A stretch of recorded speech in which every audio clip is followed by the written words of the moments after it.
ಬಿಜೆಪಿಯಿಂದ ಯತ್ನಾಳ್ ಉಚ್ಚಾಟನೆಗೆ ನಿಲ್ಲದ ಆಕ್ರೋಶ. ಕೊಪ್ಪಳ ಜಿಲ್ಲೆಯ ಕಾರಟಗಿಯಲ್ಲಿ ಬೃಹತ್ ಪ್ರತಿಭಟನೆಯನ್ನು ಹಮ್ಮಿಕೊಳ್ಳಲಾಗಿದೆ. ಪಂಚಮಸಾಲಿ ಸಮುದಾಯದ ಯತ್ನಾಳ್ ಬೆಂಬಲಿಗರು ಧರಣಿ ಕೂತಿದ್ದಾರೆ.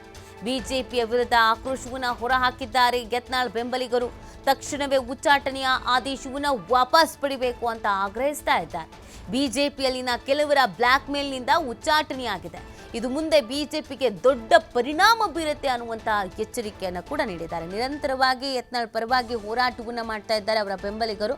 ಮತ್ತೆ ಇದರ ಪರಿಣಾಮವನ್ನು ಎದುರಿಸಬೇಕಾಗುತ್ತೆ ಬಿಜೆಪಿ ಅನ್ನುವಂತಹ ಆಕ್ರೋಶವನ್ನು, ಅಸಮಾಧಾನವನ್ನು ಕೂಡ ವ್ಯಕ್ತಪಡಿಸ್ತಾ ಇದ್ದಾರೆ. ಬಿಜೆಪಿಯಲ್ಲಿ ಕೆಲವರ ಬ್ಲಾಕ್ ಮೇಲ್ನಿಂದ ಉಚ್ಚಾಟನೆಯಾಗಿದೆ. ಆದರೆ ಈ ಉಚ್ಚಾಟನೆಯನ್ನ ವಾಪಸ್ ತೆಗೆದುಕೊಳ್ಳಿ, ಇಲ್ಲ ಅಂತಂದ್ರೆ ದೊಡ್ಡ ಪರಿಣಾಮವನ್ನು ಎದುರಿಸಬೇಕಾಗುತ್ತೆ ಅನ್ನುವಂಥ ಎಚ್ಚರಿಕೆಯ ಸಂದೇಶವನ್ನು ಯತ್ನಾಳ್ ಪರವಾಗಿ ಹೋರಾಟವನ್ನು ಮಾಡ್ತಾ ಇರುವಂಥ ಅವರ ಬೆಂಬಲಿಗರು ಇದೀಗ ಹೇಳ್ತಾ ಇದ್ದಾರೆ. ನೋಡಿ, ಯತ್ನಾಳ್ ಅವರನ್ನ ಉಚ್ಚಾಟನೆ ಮಾಡಿದ ದಿನದಿಂದಲೂ ಇಲ್ಲಿವರೆಗೂ ಒಬ್ಬರಲ್ಲ ಒಬ್ಬರು ಪ್ರತಿಭಟನೆ ಹೋರಾಟವನ್ನು ಮಾಡ್ತಾ ಇದ್ದಾರೆ. ಬಿಜೆಪಿಯ ವಿರುದ್ಧ ಅಸಮಾಧಾನವನ್ನು ವ್ಯಕ್ತಪಡಿಸ್ತಾ ಇದ್ದಾರೆ. ಯಾರೋ ಒಂದಿಬ್ರನ್ನ ಮೆಚ್ಚಿಸೋಕ್ಕೋಸ್ಕರ ನಮ್ಮ ನಾಯಕನನ್ನ ಉಚ್ಚಾಟನೆ ಮಾಡಿರೋದು ಎಷ್ಟರ ಮಟ್ಟಿಗೆ ಸರಿ ಅನ್ನುವಂಥ ಪ್ರಶ್ನೆಯನ್ನ ಮಾಡ್ತಾ ಇದ್ದಾರೆ. ಕೆಲವರು ತಮ್ಮ ತಮ್ಮ ಸ್ಥಾನಮಾನಗಳಿಗೆ ರಾಜೀನಾಮೆ ನೀಡುವಂಥ ಕೆಲಸವನ್ನು ಕೂಡ ಮಾಡ್ತಾ ಇದ್ದಾರೆ. ಮುಂಬರುವ ಚುನಾವಣೆಗಳಿದೆ, ಅದರಲ್ಲಿ ಪರಿಣಾಮವನ್ನು ಎದುರಿಸಬೇಕಾಗತ್ತೆ.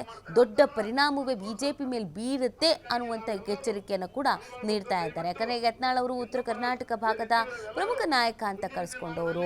ಹಾಗೇನೆ ಹಿಂದುತ್ವ ಅಂತ ಅಜೆಂಡವನ್ನು ಫಾಲೋ ಮಾಡುವಂಥ ಬಿಜೆಪಿಯಲ್ಲಿ ಹಿಂದುತ್ವದ ಪರವಾಗಿ ಗಟ್ಟಿ ಧ್ವನಿಯನ್ನು ಎತ್ತುವಂಥ ನಾಯಕನನ್ನೇ ಉಳಿಸ್ಲಿಲ್ಲ, ಬೆಳೆಸಲಿಲ್ಲ, ಅವರನ್ನೇ ಪಕ್ಷದಿಂದ ಹೊರಗೆ ಹಾಕ್ತಾರೆ ಅಂತಂದರೆ ಇದು ಯಾವ ರೀತಿಯಾದಂಥ ಲೆಕ್ಕಾಚಾರ? ಯಾರನ್ನೋ ಒಲಿಸ್ಕೊಳ್ಳೋದಕ್ಕೆ, ಯಾರೋ ಒತ್ತಡ ಹೇರಿದ್ದಕ್ಕೆ, ಬ್ಲ್ಯಾಕ್ ಮೇಲ್ ಮಾಡಿದ್ದಕ್ಕೆ ಈ ರೀತಿಯಾದಂಥ ನಿರ್ಧಾರವನ್ನು ತೆಗೆದುಕೊಳ್ಳಲಾಗಿದೆ. ಆದರೆ ಇದು ಸರಿ ಅಲ್ಲ ಅಂತ ಯತ್ನಾಳ್ ಪರವಾಗಿ ಪ್ರತಿಭಟನೆ ಮಾಡೋದ್ರ ಜೊತೆಗೆ ಬಿಜೆಪಿಯ ವಿರುದ್ಧ ಆಕ್ರೋಶವನ್ನು ವ್ಯಕ್ತಪಡಿಸಲಾಗಿದೆ.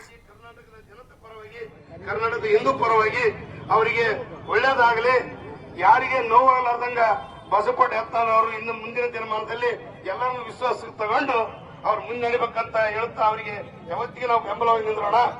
ಇನ್ನು ಒಂದು ಸಲ ರಾಷ್ಟ್ರ ನಾಯಕರು, ರಾಜ್ಯ ನಾಯಕರು, ಎಲ್ಲ ಜಿಲ್ಲಾ ನಾಯಕರು ಪರಿಶೀಲನೆ ಮಾಡಿ ಅವ್ರನ್ನೇನು ಉಚ್ಚಾಟನೆ ಮಾಡಿದ್ದಾರೆ ಮರು ಸೇರ್ಪಡೆ ಮಾಡಿಕೊಳ್ಳಬೇಕಾಗಿ ಕರ್ನಾಟಕದ ಹಿಂದೂ ಪರವಾಗಿ ನಾವು ಕೇಳಿಕೊಳ್ಳೋದಿಷ್ಟೇ. ಅವ್ರನ್ನ ಕೈ ಬಿಟ್ಟದ ಕಾರ್ಯವಾಸ ಬಂದ್ರೆ ಬಹಳ ನಷ್ಟ ಇದೆ.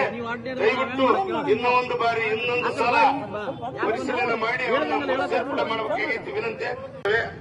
ಅದರ ಪರವಾಗಿ ಹೋರಾಟ ಮಾಡ್ತಕ್ಕಂಥ ಬಂದಿರತಕ್ಕಂಥ ಒಬ್ಬ ಯಾರಿದ್ರೆ ಯತ್ನಾಳ್ ಅವರು. ಅದಕ್ಕಾಗಿ ದಯವಿಟ್ಟು ಯಾರು ಅನ್ಯತಾ ಭಾವಿಸಬಾರದು. ಯಾರೋ ಒಬ್ಬರು ಏನು ಮಾತಾಡ್ರಿ ಅಂತ ದಯವಿಟ್ಟು ಮನಸ್ಸಿಗೆ ಬೇಜಾರು ಮಾಡಿಕೊಳ್ಬಾರದು.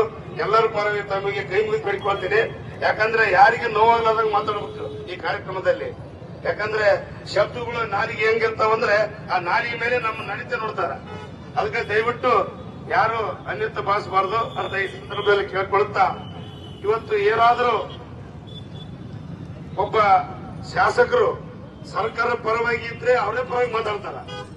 ಆದ್ರೆ ಯತ್ನಾಳ್ ಅವರು ಸರ್ಕಾರದ ಒಬ್ಬ ಶಾಸಕರಾಗಿ ಹಿಂದೂ ಪರ ಧ್ವನಿ ಎತ್ತಿ ಹೋರಾಟ ಮಾಡತಕ್ಕಂತ ಯಾರಾದ್ರೂ ಇದ್ರೆ ಅದು ಬಸವಣ್ಣ ಪಾಟೀಲ್ ಯತ್ನಾಳ್ ಅವರು. ಅಂತವರಿಗೆ ಇವರು ಉಚ್ಚಾಟನೆ ಮಾಡ್ತಾ ಇದ್ದಾರೆ. ಮತ್ತೆ ಇಂಥವ್ರಿಗೆ ಉಚ್ಚಾಟನೆ ಮಾಡ್ತಾರಂದ್ರೆ ಹಿಂದೂ ಧರ್ಮಕ್ಕೆ